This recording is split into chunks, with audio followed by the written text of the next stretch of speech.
What are red flags that should leap out at students when they're observing teachers? What do you mean? Like, immediate cause for concern.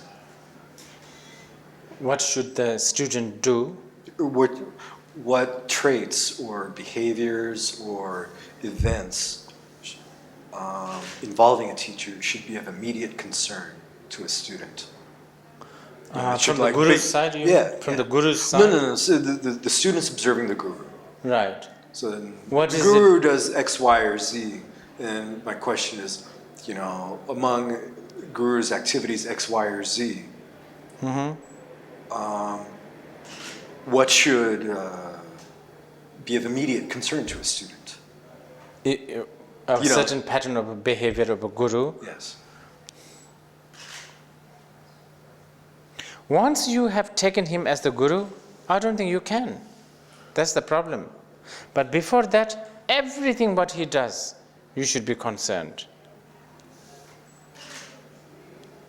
Once you have taken, we never know, and especially if the guru is a very, very good guru, he will know how to do these things very subtly. Okay. So is taking a guru on simply a matter of receiving certain vows, or from the student's perspective? In the Vajrayana, not in the other vehicles. In the Vajrayana, Guru is not only a master who tells you to do something. Guru is the path. You see, this is something that people must realize. For instance, there is not a single Guru Yoga which does not have a dissolution of yourself and the Guru together. This says a lot. This says that Guru actually does not exist externally, independently from you. The whole purpose is to make you understand that your mind and the Guru's mind has always been inseparable. Not just you are going to make inseparable.